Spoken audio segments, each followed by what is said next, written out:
Salutations and welcome back to my channel. My name is Kadology and I make videos about everything and anything to do with modern society. Just a disclaimer, let's not take this video too seriously because life is really just not worth wasting on taking everything to the most extreme point of seeming offensiveness. You know what? Let's just have a bit of fun with this and we can talk about this in a serious way, but with the realization that once you click off this video, you can go back into the real world and into your life and just enjoy yourself. You know what? I will try my very best to do the exact same. So I thought it would be a bit of a chuckle for me to talk about daddy in this episode.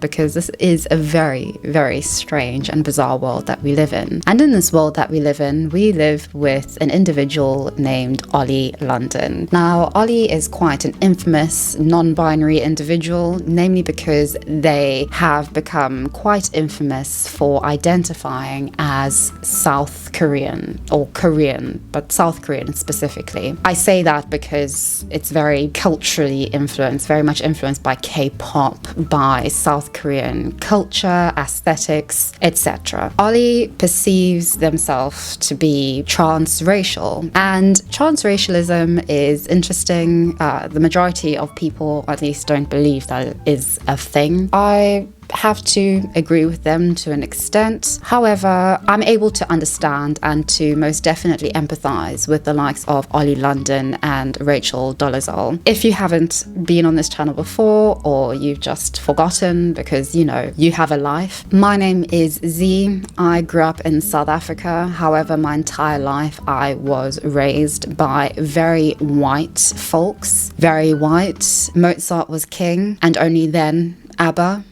English is my native tongue. I very much identify with white, specifically white British, white English, white South African English culture, white South African Dutch Afrikaans culture. That's what I understand, and that's what I've been raised as, and that is something that I have recognized makes people incredibly uncomfortable. It's definitely created a lot of an ambiance within my comment sections and emails that I get from people that I am not the right kind of black person, and that what I do, which is literally just making videos for my own entertainment, quite frankly, is proving harmful to particular people and to particular causes. And well, I mean, you know, I can't help that. It is what it is, I suppose.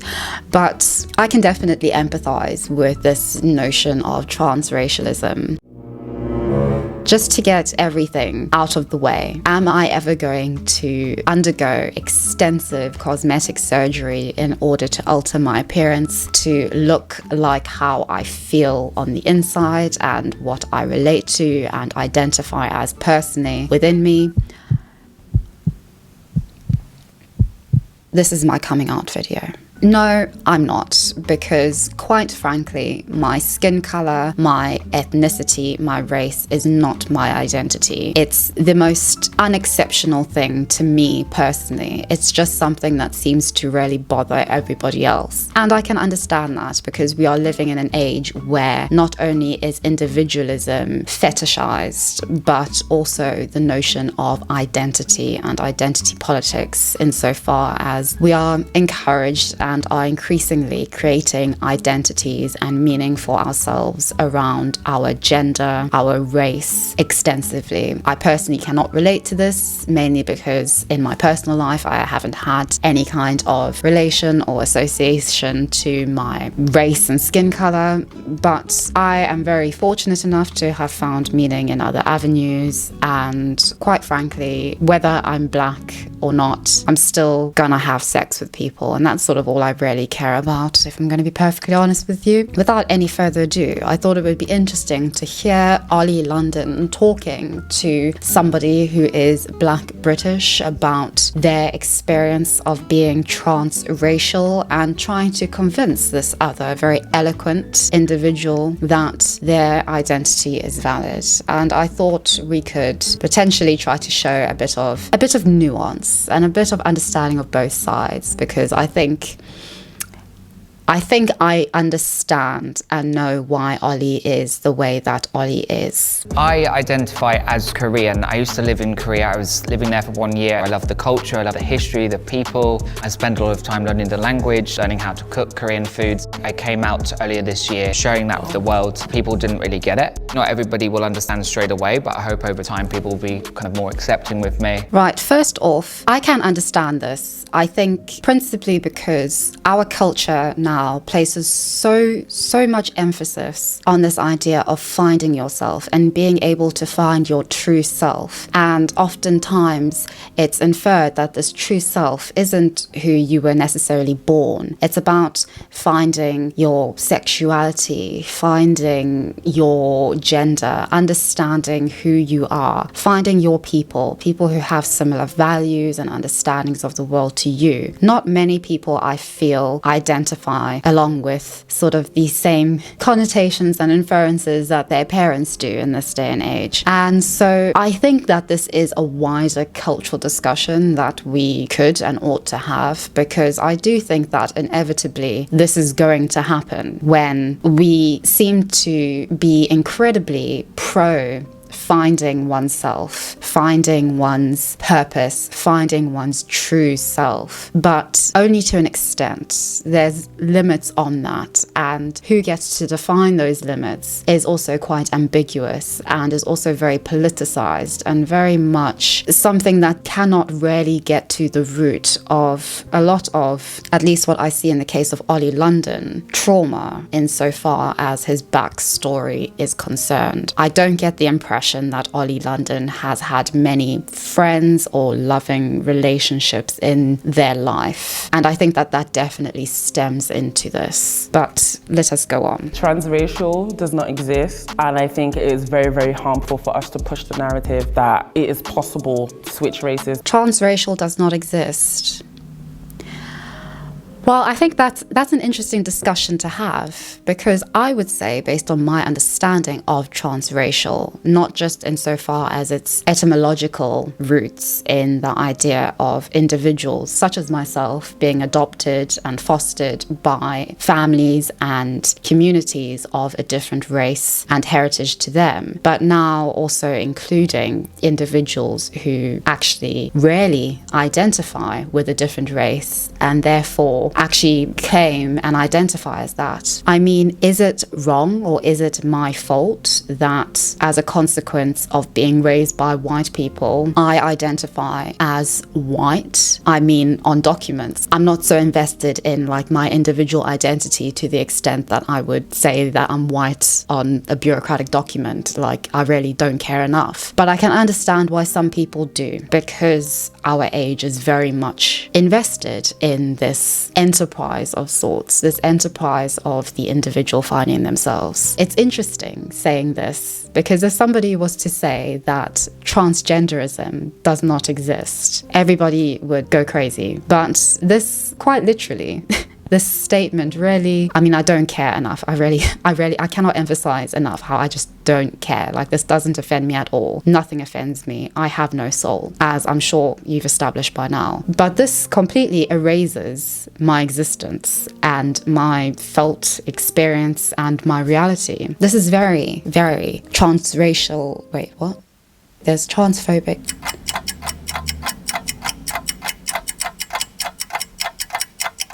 Transracephobic? I don't know. I guess it would just have to also be transphobic. This is transphobic 2.0. I'm just having a laugh with you. But it's interesting, because I do appreciate that we are a minority, a considerable minority, and I have come to accept that genuine minorities in the real world don't matter, and so I've come to terms with that, and that's fine. But there's a lot of a double standard associated with this preposition that transracialism isn't a thing, that it doesn't exist. And I don't blame this individual. I can understand where they are coming from. I do understand what they are saying. However, I think it's just an interesting thing to talk about in general. I was not happy the way I was. I went to Korea and I had the most incredible experience of my life. It changed me, gave me happiness, and people have no right to take that happiness away from me. This goes back to my point about the fetishization of individualism, the idea that one's happiness is paramount and the most important thing. The internet has a lot to do with this, a lot to do with fostering this notion, and also modern advertising and commercialization of just every single facet of human existence. This idea that we can all be happy and that one's personal happiness is the most important thing. I think this has just led to a demise in our relationships with each other, a demise in our relationships and understanding and at least sympathy for other groups of people. And I think that this is just not going to lead to the kind of genuine, long-lasting happiness that Oli London wants. Because I do assume, based on watching some of their content and reading up on them, I do get a feeling that this is genuine. This isn't just trolling. And I don't feel that this is purely about attention seeking. I feel that this is more so trying to get back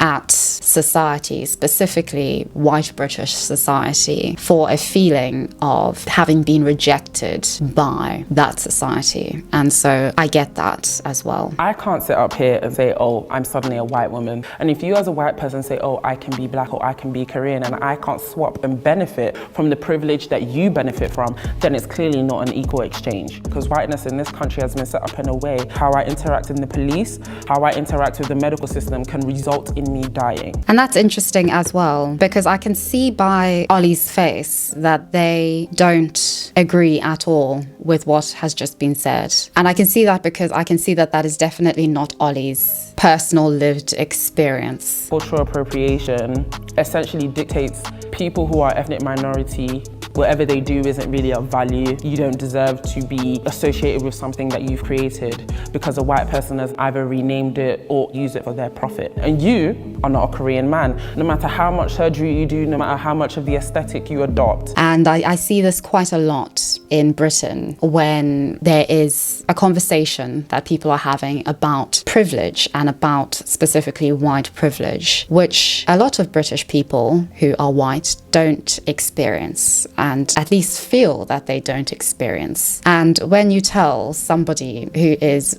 white British and living in a council estate, or is living on food stamps, or is performing terribly at school where white working class Britons do, well, the worst relative to other ethnic groups, being told that you are in fact privileged, that you have a very different experience to people who, at least in Britain, are incredibly ambitious and hardworking and driven and do exceptionally well when it comes to business and it comes to career prospects, and very much relative to at least modern Britain, which modern white Britain specifically, which is increasingly becoming quite fragmented in terms of families and also just a sense of identity. It definitely doesn't feel that way to a lot of white people in the UK. I'd be interested to know what you think if you are from the UK, because this is most definitely something that I've noticed, and I've definitely noticed among young, working, lower to upper working class individuals, that this is definitely not something that they experience. And because they don't experience it, they don't relate to somebody telling them that they have privilege, because the lived experience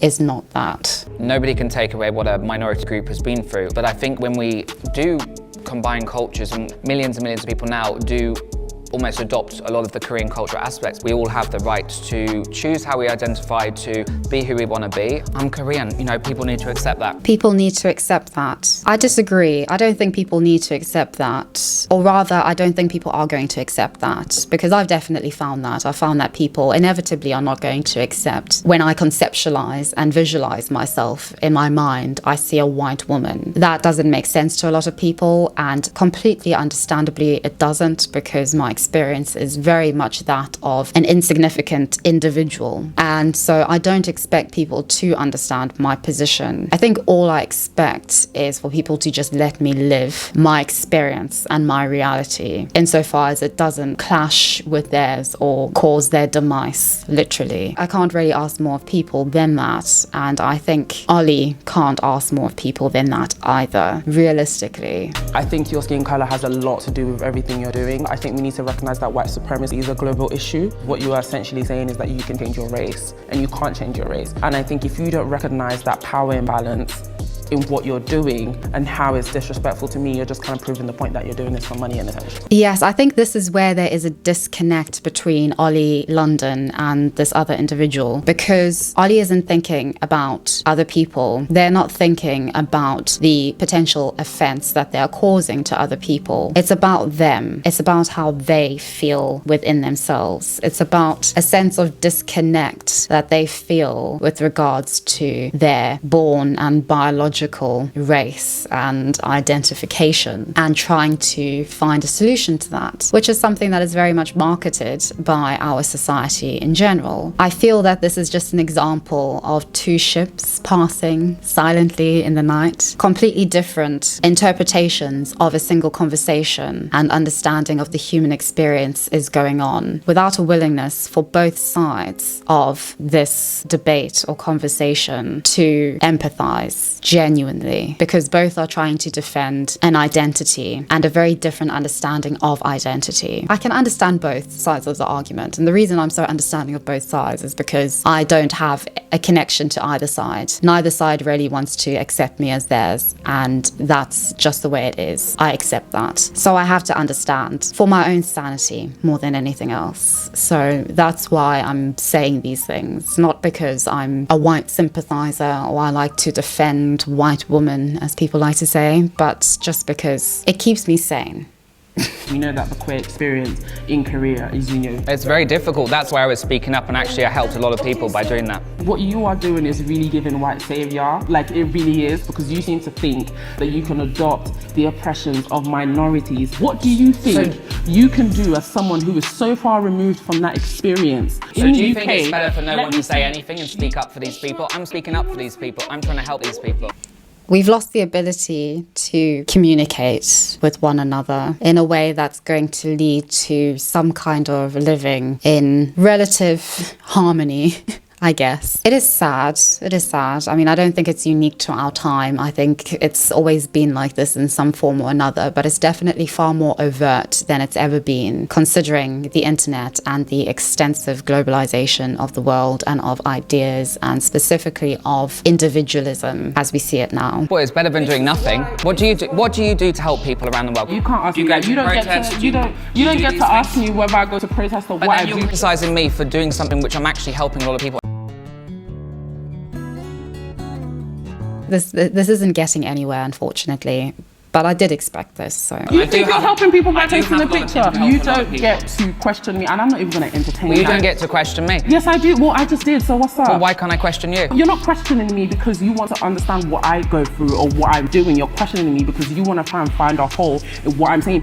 But I'd have to argue at the same time that this individual isn't trying to understand or sympathize with Oli London. I don't see sort of any understanding of either side being made. I think both came in with their arguments, their perspectives, and very much a sort of stonewalling on both ends. And that's definitely not the way to get beyond this. I can definitely understand and empathize with both of these individuals, and all I can do is wish them the best and thank them for providing me with some content for my YouTube channel. Let me know what you think down in the description box below. Please be respectful and mindful of everyone, and keep the conversation as open to everybody as is possible.